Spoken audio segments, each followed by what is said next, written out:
obviously studying in preparation for that. So it's a big, long, complicated kind of process. There's a lot to learn about it as you get into it. So today, I'm going to try to give you an overview of how I approached it. But in all seriousness, when you're ready to take it, you'll probably have to do a lot more reading and investigation of the process, just like I did in getting underway. So expect today to be probably a broad overview.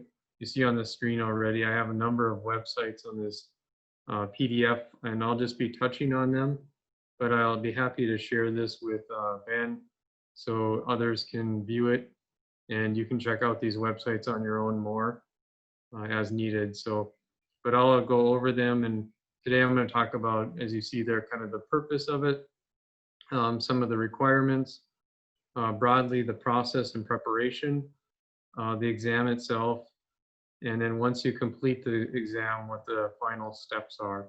And then I have a few helpful websites too that just don't fit in any of those other categories.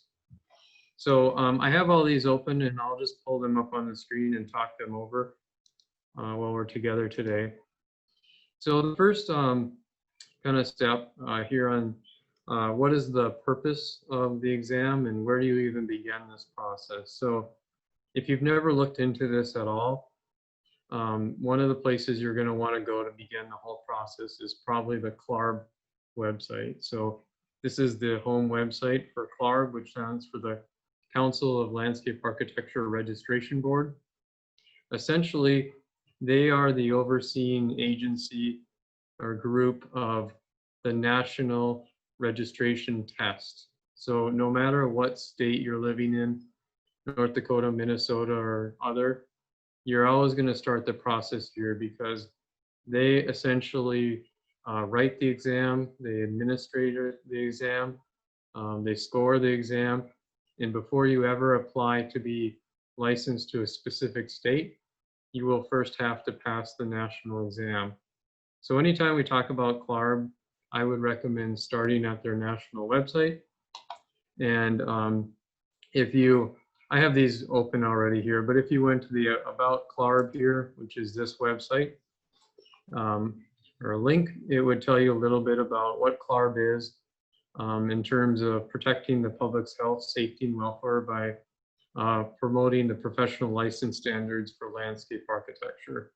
And that includes the United States and Canada. So they actually prepare, as I said, administrate and score the LARE exam, which is the exam you have to pass to become a licensed landscape architect. I'll be coming back to this here as we talk about other parts of it, but you'll see here on the website, they have sections of taking the exam, applying for licensure, managing your career, and then a few other resources. And so I'll touch on this and we'll come back to it, but this would be one big part of it. The other part you're going to find with the LARE exam is every state has their own registration, usually what I say group that you have to specifically apply to once you've passed the exam. So for an example, in the state of North Dakota, there's the North Dakota State Board of Architecture. They are the regulatory agency that does not only landscape architecture, but architecture licensure. So if you go to their website, which is ndsba.net, you would come to this website here, and it's going to be a supplement at the state level in terms of like landscape architecture license requests and processing your actual license in this specific state. Minnesota has something similar too. They have it a little bit more grouped where it's in addition to landscape architecture, it's also architecture, engineering, land surveying, geoscience, and interior design. So all these professions that are kind of under the design realm, all are controlled under the Minnesota Board of, I won't even try this, but AELSLAGID. So depending on which state you would be living in and interested in getting registered in, you would have to do some investigation of what their specific requirements are, because they're going to vary from one to the next. Just before we go on too, I think Minnesota has this too, but North Dakota certainly does. If you were ever curious of who's licensed in the state of North Dakota, you can actually do an active license query. And just to show you here, because I am licensed in the state of North Dakota, if I search my last name, here I am, and my license is good in the state of North Dakota through June of 2021. So I'll talk more about this too as we go along, but many of you know our other faculty members here. So if we search like Matthew's also licensed in the state of North Dakota. Dominic is too. So if you searched his name, you could find Dominic. And even Heather, although Heather is an architect. So this includes landscape architects and architects in their query here. So you need to know kind of from the start that there is the CLARB, the overseeing national agency, and then there are state boards of architectural landscape architecture that are part of this process. So let me go to the next section here. So what is the exam itself about then? What is it that you have to take, and just broadly, how is it broken up? So this is a part of the CLARB website again, but I've already got it pulled up just to kind of start the process here. But if you look down here, they give you kind of an overview of the process and what it means to take the test. So as I'll get to in a moment here, you have to be eligible to take the test. You have to begin a registration process with CLARB. Basically, you're starting your record with them, or your council record. Sometimes you have to be pre-approved by the state that you're going to be applying towards. Then you have to register for the exam. You have to schedule when you're going to take the exam and actually take it. And then eventually CLARB will score and release your score for the exam, whether you passed or failed it. And if you're new to this, the LARE has 4 parts to it. You can see them right here listed. There's section 1, 2, 3, and 4, and they're broken up into project and construction management, inventory and analysis, design, grading, drainage, and construction documents. So I don't know the exact year here. I'd have to think back, but maybe 10 years ago, this was different. There used to be a 5th section, and you used to also have to take some of these more manually, where you would go in and you would do a design problem on paper. But probably, like I said, 10 years ago now, might be a little less, a little more. CLARB computerized the whole process. So now all sections are taken on a computer. And as I'll show a little bit later on, they are either multiple choice questions or they're design questions that are based on kind of like drag and drop computer options. So think of, just to start with, the first 2 sections are generally multiple choice. There's no drag and drop design questions in there. The last 2 sections are more of the design based ones. So as you can see, section 3 is design, and then section 4 is more grading. So you'll find those have more, as I'll show you a little bit later on with a few videos, they more have questions where you drag and drop like contour lines or building placement or click specific places on an illustrated diagram. As I said here at the bottom, before you even get to, actually taking the test or even studying for it, you usually have to first check your eligibility. So the next website I have here, it's a part of CLARB's website again.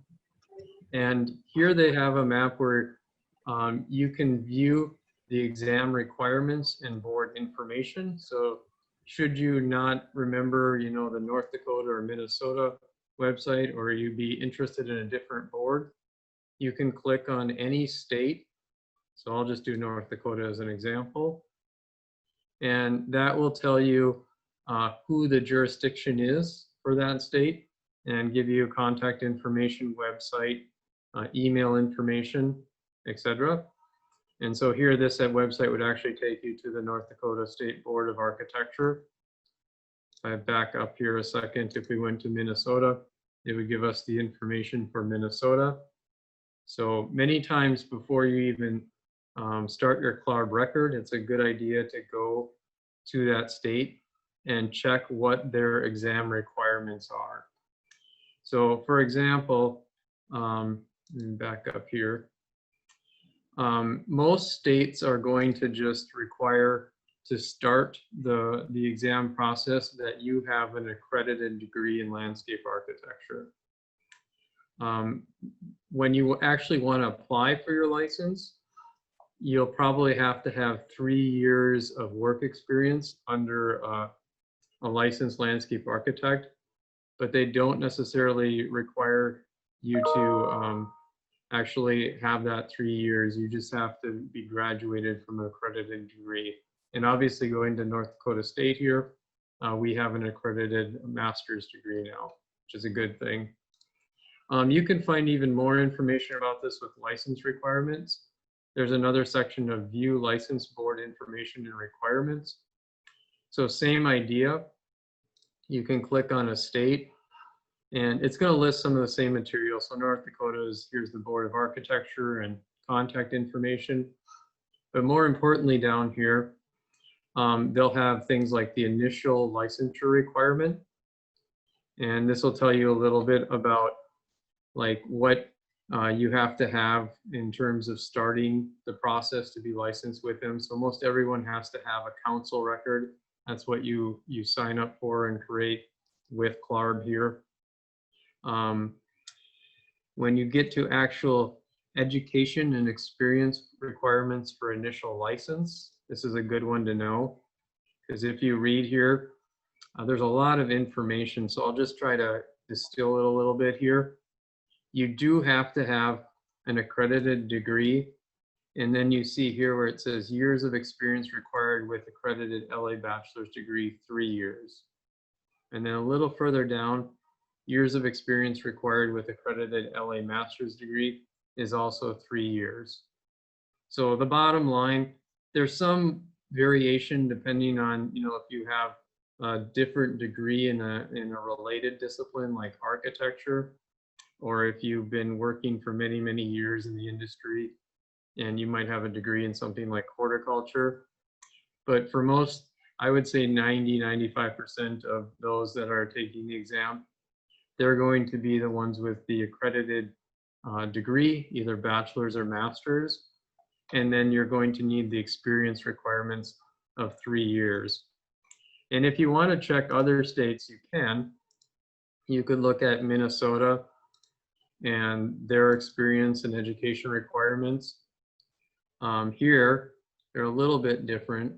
With a LA bachelor's degree, they want 4 years. With a master's degree, 3 years. I've looked at a number of states and I found that by and large, 3 years is kind of the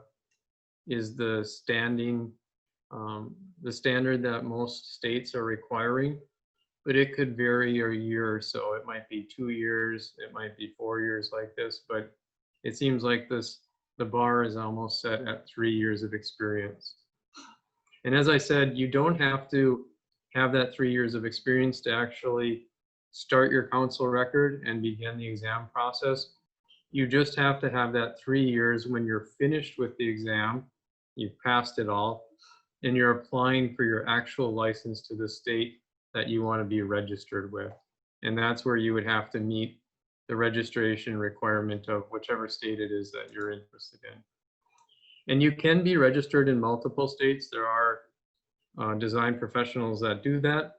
They could be licensed in North Dakota and Minnesota and even South Dakota, depending on which state they're going to be working in. But you would have to register with each of those states kind of one by one, right? You'd have to submit your material to North Dakota, submit it to South Dakota, submit it to Minnesota to carry a license in all 3 of those states. The council record then, starting the exam registration process, To begin this whole thing, you have to begin with the council record, and you create that through CLARB here. You can see right here the link. Start a council record to begin exam registration.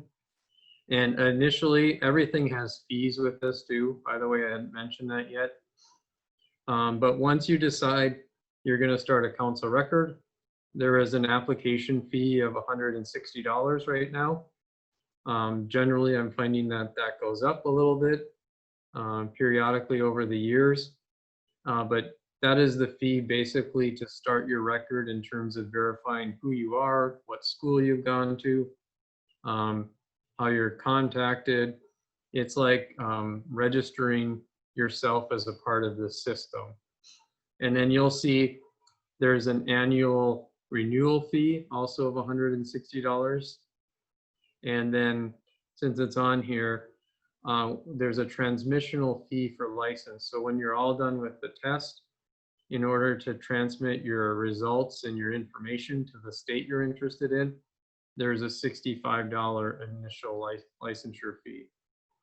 And there's going to be, we'll cover it, but there'll be other fees too to like take the test and apply to the state. So one of the things I would seriously make sure that I'm thinking about when I'm preparing for the test is that if I'm going to start the process, I'm dedicated and serious about seeing it through, right?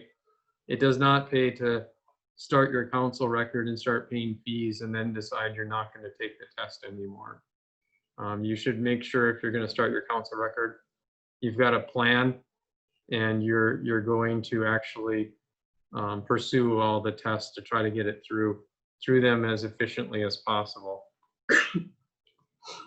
One of the things I did too is when I took the test, I decided I was serious about it. And so I had that plan that I was going to take them during the summer. And I pushed myself to make sure that I didn't just, let a section lapse. I wanted to get through it as quickly and as cleanly as I could. And fortunately, in the way I approached it, I passed every test the first time. Okay, moving on then.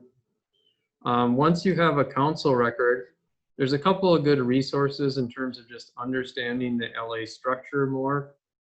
So this on the PDF I've given you, or I'll provide after this, this would be kind of the process now in these 3 links here. So just some information that I think is good to learn about and understand the exam a little bit more. One is this CLARB kind of, it's a little older now. It was 2017. There might be a newer one out there, but this is the most recent one I had right now. And as I said, it talks about the sections. So here's section 1, project and construction management.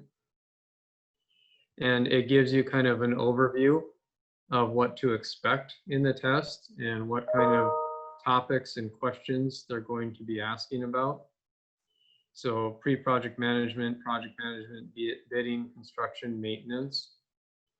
And then there's section 2, inventory analysis. So it gives you kind of an overview of site inventory, physical analysis, contextual analysis. And then section 3, the design, stakeholder process, master planning, site design. And then finally, section 4, grading, drainage, and construction documents. And then you can see the subcategories of site preparation plans, general plans and details, specialty plans, and specifications. So if you're even just interested even today of what should you expect in the exam as you're still in school and going through your studios and your seminar classes, you might want to read over this and even have an understanding of what you should really focus on and continue to study well in as a part of your education process. So I look at this last one in particular. You have a lot of construction classes. We have a series of classes you take here. You might want to look at some of these and kind of compare them to what you're learning in your construction classes. Or this one here, the design one.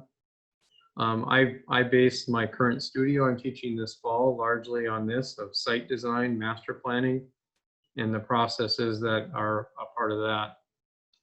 The ones that are a little bit maybe tougher for students or people have to study most for is maybe the first section, because until you've been out in the field and maybe practicing working professionally, some things like bidding and project management are a little bit harder to get direct experience in school with.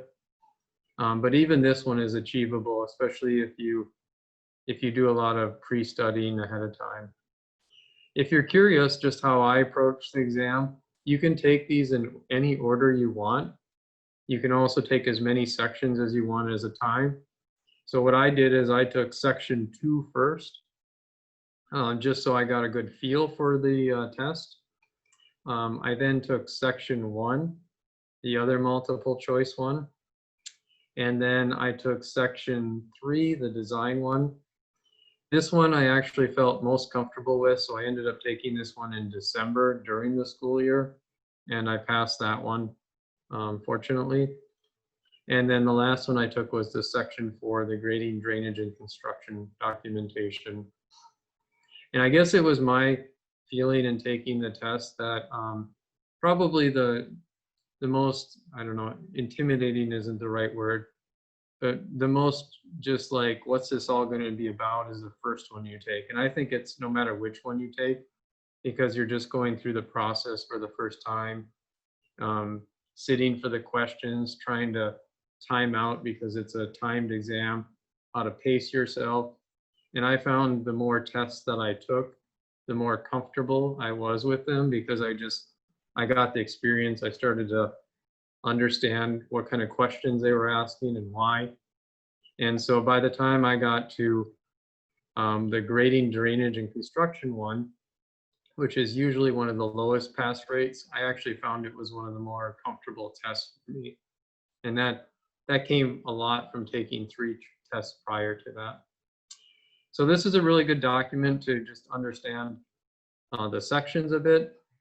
And then there's also a LARE orientation guide. This one's up to date. I went and found this the other day, the 2020 version.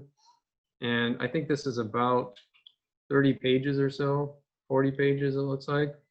And it just is going to walk you through the whole process. It's going to talk about some of the same things I'm talking about today, what CLARB is, what the process of registering is, the structure of the exam, how they report results, and even give you a little bit of some study guides, reading guides. So if you just want a broad overview of the test, I would really recommend reading this through once and just continuing to get a feel for what the LARE test is all about. So you can see, actually this is embedded in here, it looks like, from the first one. So that's good. Maybe you can skip over the first one. Talks a little bit about the exam methodology. I'll show this a little bit later on with some videos, but it looks like it even includes a little bit of some demos of how the questions are asked during the test. I have some videos that I'll talk about from this too. So that's another resource. And then back to the CLARB website again, in understanding the exam dates and deadlines and fees a little bit. Generally, the test is offered 3 times a year. That might have changed a bit with coronavirus, because I had seen here they had been extending some tests like this down here. But for the most part, the test is usually offered in, to make sure I tell you this right, I think it's April, August, and December. So as I said, I took it during the summer. So I primarily would study across the summer. And then I took the test in, it was like mid-August, late August, right before school started. But I also took one test in December.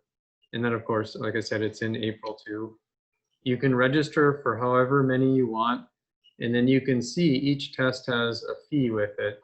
So the 2 multiple choice ones are a little less expensive than section 3 and 4, which are the more design related ones. So again, this is why when you take the test, you want to be serious about it, because it does cost money to register and take each exam.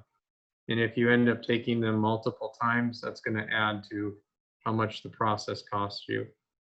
So I started again with the section 2, just to get comfortable with the test and how much I had studied for it and everything. I then took section 1, section 3, and then section 4 to get through it. So let's see, next kind of in preparation for that then, this is CLARB again. There's a lot of good resources out there to study for this, and I can only touch on the ones that I used, and I know there's probably many, many more out there. But some of them that were helpful to me in preparing for the test. One is on CLARB itself. They have some recommended reading lists in terms of the different sections. So whichever one you're interested or studying for, they have some resources, books to read. Some of these are probably familiar just even as a part of your educational process. I know there's some of them are heavier reads like landscape architectural graphic standards.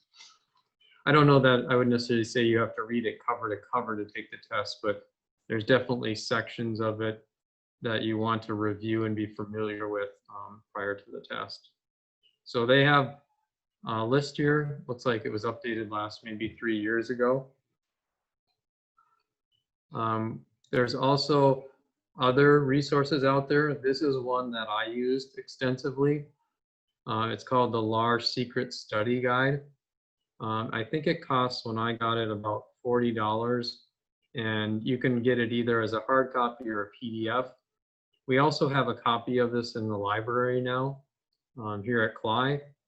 I think they got that a couple of years back. They didn't have it when I took the test, but I ordered this early on, and I found it was really helpful as just a base understanding of terminology for the test. It's, I'll be honest, it's riddled with all kinds of spelling and grammar errors, but it's still really good in terms of just reading over terminology and have a fundamental understanding of what you might expect to deal with in each test. So you can actually, let's see here. I was going to see if it had any examples down here that I can show you. Possibly not, but this one is good to look into. I should even check here.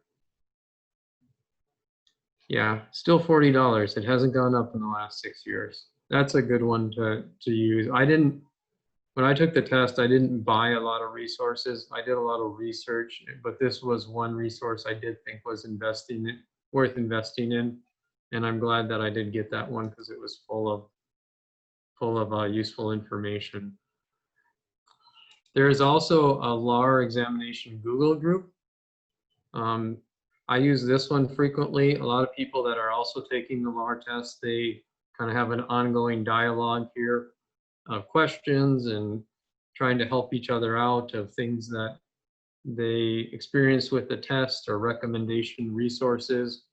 So you can see here, it's actually pretty active. Some people have been posting even yesterday and the last couple of days. This was lost for a bit. When I was studying for the test, I think it ended up coming down as a site, but somebody has recreated it again, and I think it's been active since. So it's kind of interesting just if you're taking a specific section to read what people are saying about that section. So like section 1, they ask a lot of things about resources or study groups, and kind of everybody's in it together. So you can kind of read through this and see what other experiences people are having with the test as you're involved with it. I also use, when I was taking the test, there's others like this out there, but I use Quizlet quite a bit. I actually downloaded the app to my iPad because I guess one of the things I learned is that it was kind of terminology, but you could do it through a study session where you try to match. You either use flashcards or you can do like little games where you try to match the term to the definition. And it just helped me in kind of remembering terminology and preparing for whatever section I was doing. So you can see on here, like there's some LARE section 1s. And then let's see if I can click on this. You can look at like flashcards that you can read the terminology and then the definition. There we go. Click it to kind of see what the definition is. So I downloaded this onto my iPad, like I said, and then periodically I would just kind of sit and go through terminology to see what I could remember and where my weaknesses were. So that's a good one. You can also do, there are study groups out there. You can register for study groups. They usually have a fee associated with them, but there's websites to find when there's study resources out there. I think with COVID now, there's probably a lot more of those online over Zoom that you can be a part of. It used to be, I think, a little bit more in-person study sections, but I'm guessing in where we're at now that those are probably joinable wherever you're at in the country. So there's lots of resources when it comes to studying. And I would say with this kind of thing, I'm showing a few here, the best practice is probably to be well-rounded. I don't think there is one study guide or study website or something that is the catch-all for exactly what the test is going to be about. I think it's more about studying broadly and studying multiple resources so that you have a really broad understanding of the exam or the section you're going to be taking. The one other thing that I don't think I have a link on here for it, but there's also some just practice quizzes out there. So I know when I was preparing for it, this one had some practice questions with it that I liked too. So in addition to studying for it, once I felt like I had studied quite a bit, I would go through some of the practice questions and just kind of see how I did, where my weaknesses were. Matthew also was nice enough. He had some older LARE study information, or that I went through some practice questions too. So I dug around. Anytime I could find a set of practice questions, I like to test myself a little bit prior to taking the actual exam. So there's all kinds of them out there. Just before we go on here too, I'll just stop share for a moment here. This was also, when it came to studying, I don't know how well this is going to show up on camera, but this was also my big study guide when I went through the exam. So I mentioned some of that material I found. This binder is still, I have it around. It's thick with all my study information that I printed out. So like here, see if I can get this to show up. This was kind of that LARE secret study guide. I actually would print out the PDF.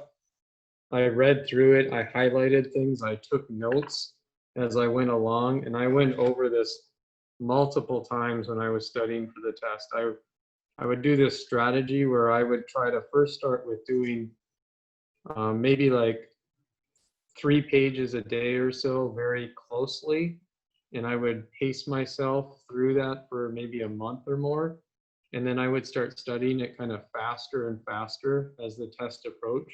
It was my way to kind of first go through it very carefully, and then as I remembered it, I would try to go through it quicker and quicker so that I had it all set and was comfortable with it before I actually sat for the exam. So when I started each section, I would print out all the information that I had, and then I would set like a time schedule for myself. So if I had 2 months to study for it, I would sit down and figure out, okay, I got to go through 100 pages. If I do 5 pages a day, just making that up, can I then get through it all so then I can study more quickly and feel like I got through all the information prior to the test? And it worked for me. That was how I even made myself comfortable prior to taking it, so that it relieves some of the stress of walking in and not feeling like you're ready for it. It was big part of it was managing your time and getting as prepared as you could prior to taking it. Okay, so going back to this then, our websites here, that's some of the preparation. And like I said, there's many other resources out there, but I've listed some of those here, like the secret guide, the Google group Quizlet, then the actual exam. So When you sit down and you actually take the exam, I'll flip to this here. There is testing sites depending on which city you're in. Fargo has a testing site. It's the Pearson View testing site, and it's down, when I took it at least, I don't think it's moved. It's down on 32nd Avenue and approximately 45th, so South Fargo. You go in there, you have to kind of go into like a testing center. They make sure you got to put in the locker your keys and everything else, personal items. They will walk you through the process, sit you down at a computer, and then you have your allotted time, so 90 minutes or 2 hours or whatever it is, to go through the test itself. So if you're interested in learning more about the actual test, I would recommend going to YouTube, because there's a lot of good introductory videos on there that you can review. CLARB has its own little YouTube channel. These videos are a little bit older now as I look at the dates, like they're 7 years, 8 years old, but they're still good videos to watch in terms of getting a broad understanding of what the test is actually going to be like. And there's probably more videos out there too that you could Google and see what you can find. But just to show you a few of them that I've listed that are helpful. Not going to watch these all, but one of them is it's the LARE demonstration video. And the sound quality is not good, but it will still walk you through kind of what the registration or the LARE exam is all about. And I just wanted to show you, I tried to pick a few times here because I won't play the whole video here this afternoon. I'll let you watch it on your own to get a feel for it. But in this video, if I can get to the right time here, there we go. They do have examples of what the test will be like. Actually, let me back up a little bit here. And the types of questions you should expect when you take it. So here's one that would be more along the lines of the first couple of sections. And it's going to be more like either multiple choice or pick all that apply, or pick the one that is not correct. So you're going to get questions like, it's going to ask you something like this: a landscape architect's professional liability insurance covers which of the following? And then you have to pick the right answer for it. So any like kind of a standard sort of test you would expect. Or moving along here, another one I picked out. Oh, sorry, too far there. 302 here. Here's another one. What is the main responsibility of a landscape architect under contract with the client? And then once again, you have to read through the answers and you have to pick out the correct answer here. One other video I've listed too, I'll just kind of go over here. This is a preparation workshop one. It's a longer video, it's about an hour and a half. But in here they have some example questions too. So I'll just jump ahead here. Here's one. Try not to give the answer here. So a statement of probable construction costs should be prepared at the end of which of the following phases, and then choose 3 that apply. So this one would be more than just like a single answer. You'd have to choose 3 answers in here. And you could go ahead and guess if you want, but then it's going to, well, the test itself won't give you the answer. Nothing's going to be scored immediately, but you would check the 3 that you think are correct. And then you would kind of go on to next question. One more here, and then we'll look at the other type of test. So you might want to watch these videos. Again, we don't have enough time today, but I've listed these resources that you could watch this. So what are the primary purposes of arterial streets? Choose 2 that apply. And then you would pick the 2 answers that you think are correct. I should have some Jeopardy music and you can think about it. Oops. There we go. No, that's a different question. Sorry about that. Suppose if I just hit play, maybe it would show us, possibly, maybe, or not. No, I went on to the next one. Okay, so that's one type of question. The other type is going to be more along the lines of like drag and drop of some sort. So there's some examples in these videos again, but I've just kind of picked a few still images to show you.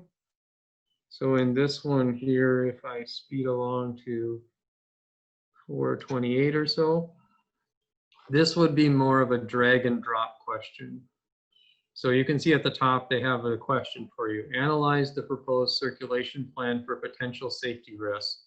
Select the site area that poses the greatest risk to pedestrian safety. And so you would have to study this for a while and then determine based on like the circulation patterns, where pedestrian walks are, where would be the greatest risk for people versus pedestrian or vehicle and pedestrian conflicts. And then what you would do is with your mouse, you would click where you think that is, kind of creating this red X here. And you have to be within kind of an area that the correct answer is. So this would not be the correct answer because it's just in the boulevard there. But if we go ahead a little bit more, where you have conflict here, where there's a pedestrian walk crossing in front of a vehicular drop-off, this would be where you could potentially click. And then the exam would be scored that you have clicked somewhere in this boxed area here. So that would be the correct answer to get that scored correctly. Another quick example here. If I move along to 627. Here would be like a drag and drop one again. It says refer to the exhibits. So here's like a show exhibits and place the building on the site to minimize environmental impact. And so they've given you an office building plan with an elevator core as a part of it. And then they've given you a site plan with different soil types labeled. And for this one, you need to also study like an exhibit. So if I move ahead a little bit here, you can see this exhibit gives you the soil types, and it's going to tell you what kind of soil type you're placing your building on. So you need to study like which of these would be the suitable soil type. They actually put that on. And then there's also a building section here. I think they show that in this video here. There it is. Here's the building section, and it shows you just a simple diagram.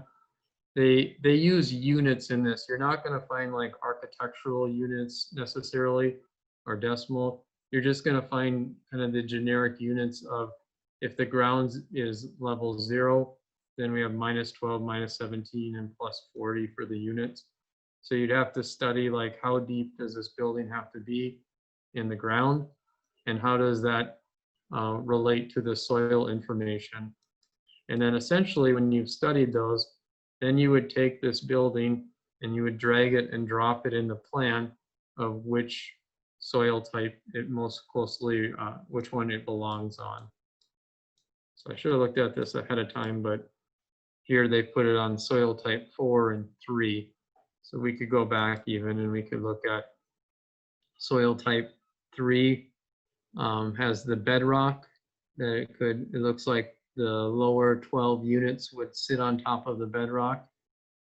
And soil 4 is, we got sandy gravel and then actually bedrock below that again.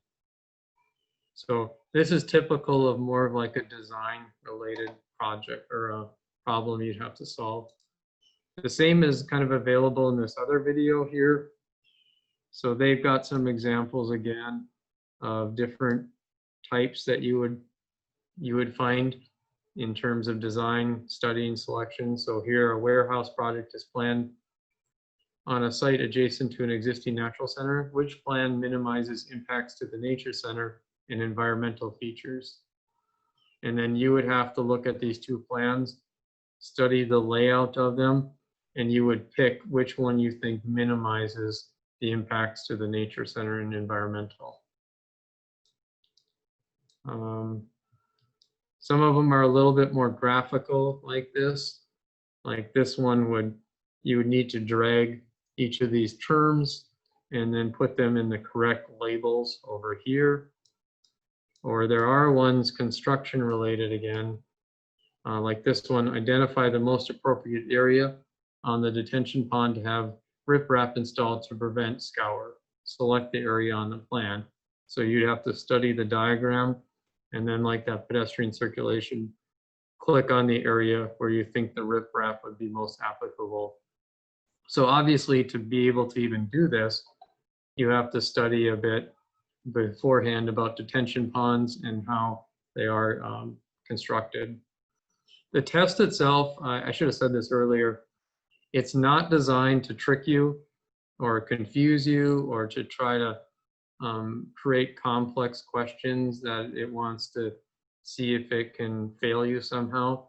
It's just testing your basic composition or comprehension understanding of landscape architecture. So the people that I've heard in studying for it and comments that you always have to remember is don't outthink yourself.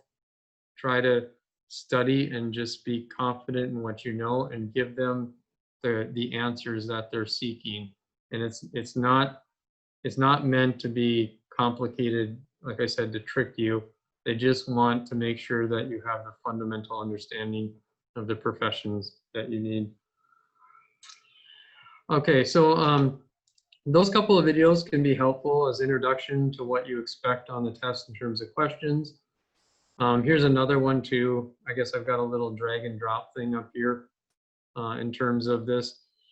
So this one would ask you like drag and drop like a soccer field and an amphitheater based on this site map again. So once again, you have to study trees, wetlands, etc., and then figure out where these would be best placed on there. I like this at the beginning too. I looked at this before we started today. What the test does, it tests you on the things that you do every day. So analyzing sites, locating elements, responding to a program, following directions. This is specific to more the part 3 and 4. But when I read this earlier today, I was like, this is how I try to structure and teach my studio. Our project that we're doing actually right now is about this. It's analyzing sites, it's locating elements, working with a design program, and it's trying to also follow directions in terms of placing elements and getting things to work together. So maybe that's part of me taking the test 4 years ago, is I have tried to structure almost my third year studio in the format of some of these examples that we've gone over here that are part of the registration exam.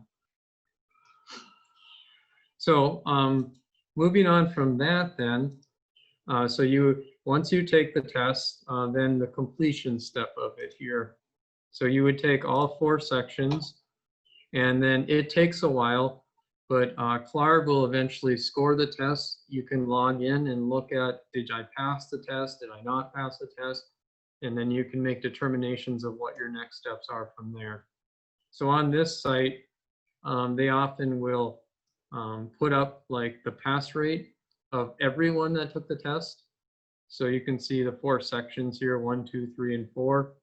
And then you can see kind of the pass rates for them, and they'll even go back in time to show you what those were. So I mentioned earlier, usually the tests are in April, August, and December. It looks like with maybe COVID, I think one got bumped back to June here, but typically you'll find here's the April, August, December of 2019, and then 2020. And you can look at what are the pass rates for each of those. So as I said earlier, generally section 4 is one of the lower ones. I think most just find that that's more in the 60%, 65% range. The design one is a little higher here. And then the section 1 and 2 are usually somewhere in between. But you can see like it doesn't have 100% pass rate by any means. It's more in the 70s or 60s across the board for most of these. So if you're going to take it, you do have to study for it. You just can't really walk in and expect to pass it on the first try. After you've passed it all though, all 4 sections. Then you are ready to apply for actual registration, provided, of course, that you also have the experience requirements of the state you're registering for. So if you've passed it all, then CLARB has a process that you can apply to that state using your council record with them.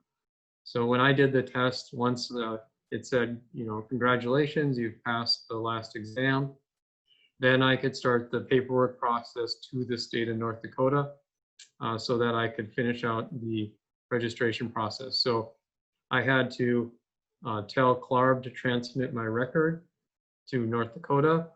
I also had to fill out just a couple pages of like a registration PDF with the state itself.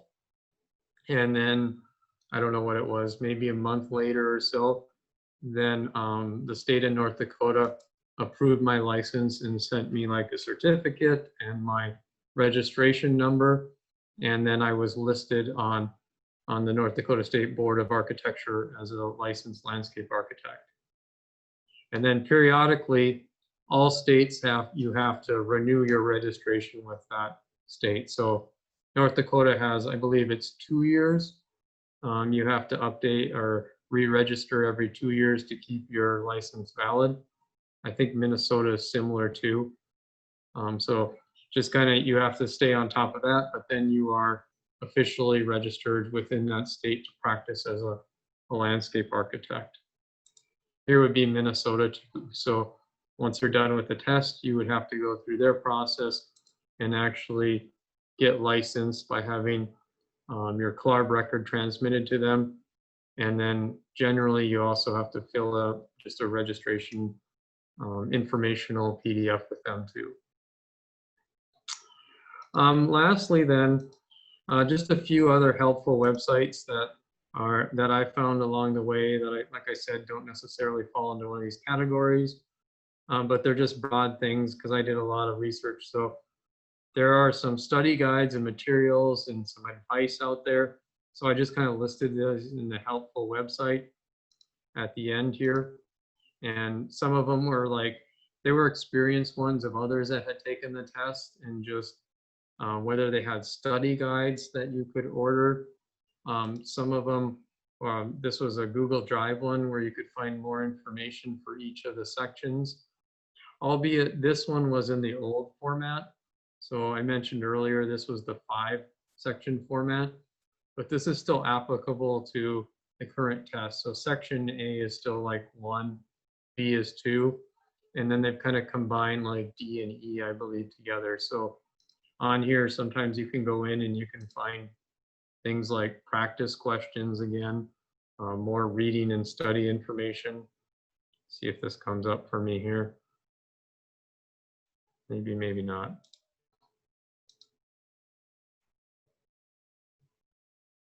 It's taking a bit to load there. I guess I could have downloaded these, but there's some PDFs of information. What I did is I went through and I downloaded some of these and I would read and study them just like I did with the rest of my information I had. There's some information on Land 8 in terms of the LARE and the exam basics, and they'll point you to some of the same other resources I've shown today, among some like preparation resources. And then one of them that I guess I just found inspirational as I was teaching it or taking the test is this website that I passed the LARE in less than 1 year, and you can too.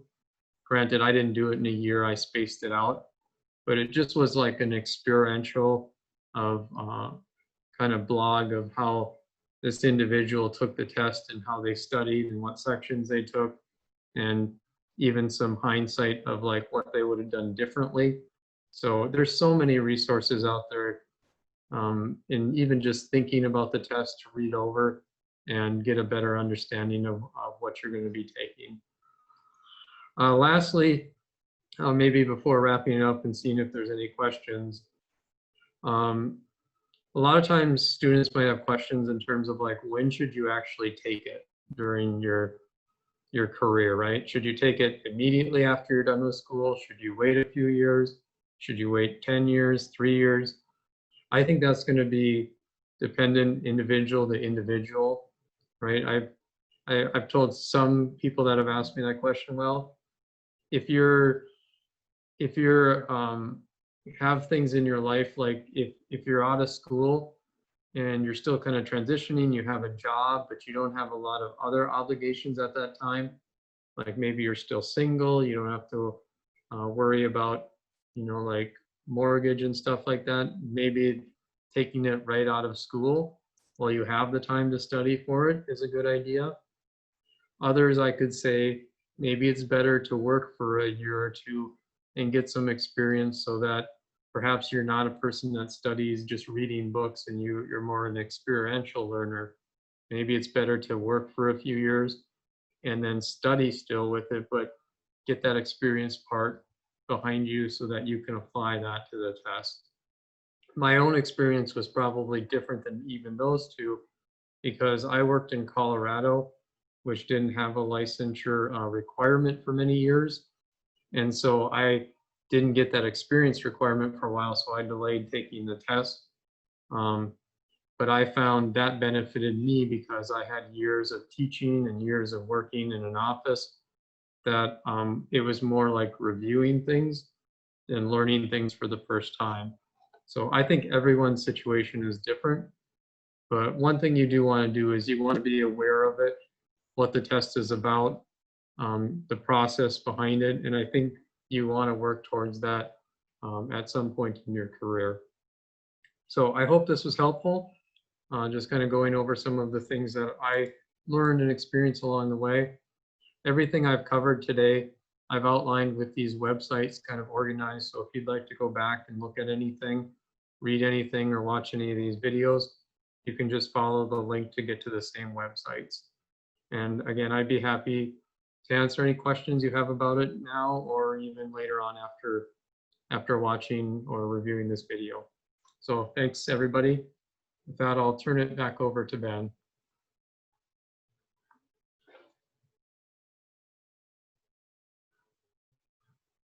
Ben, you might have to unmute yourself.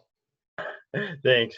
I just wanted to thank you. And in the interest of time, I'll just keep my question real short.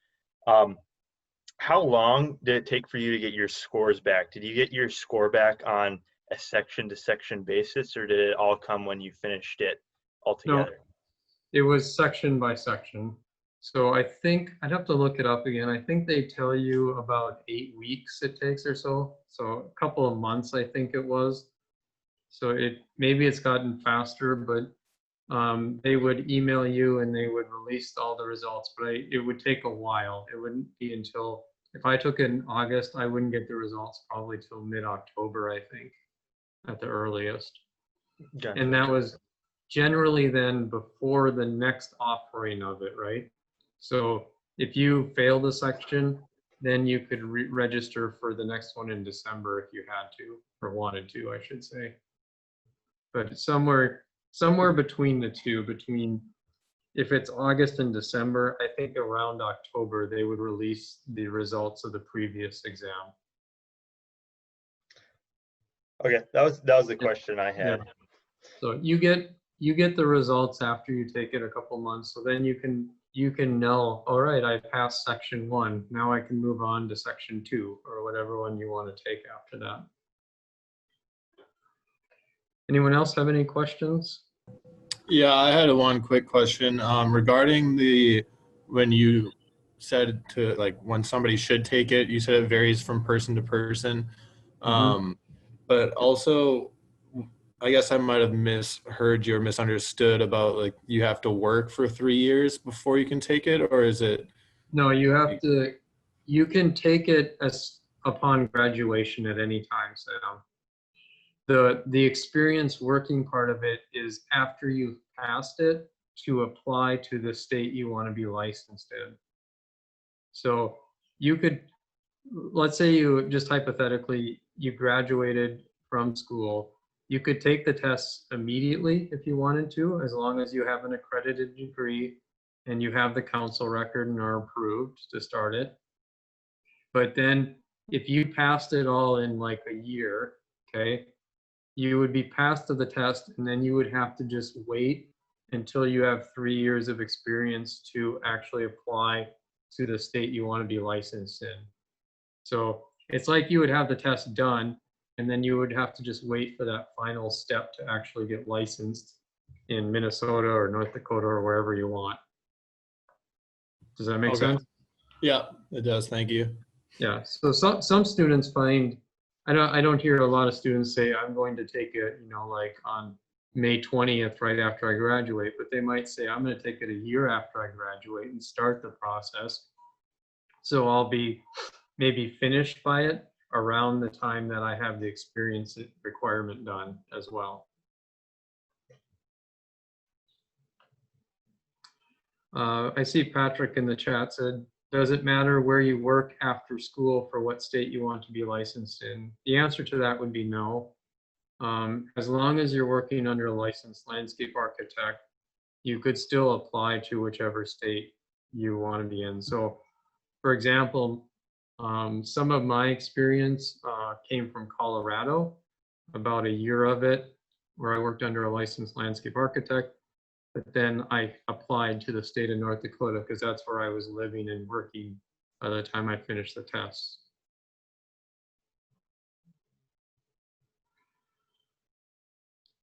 Any other questions?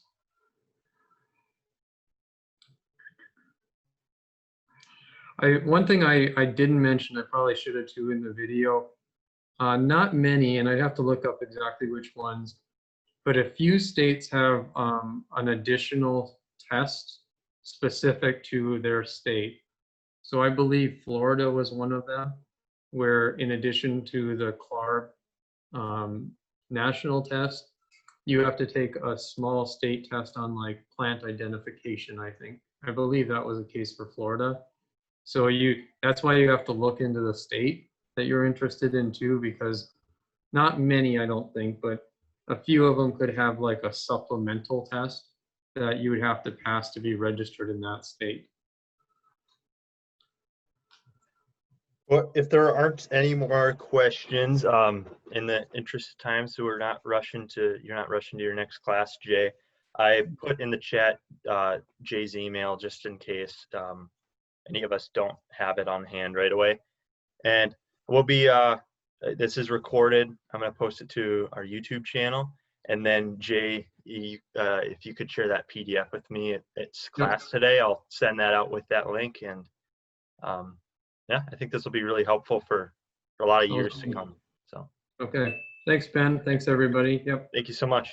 Feel free to let me know if you have any questions, as Ben said. Love to answer those, even one-on-one. Have a good day, everyone.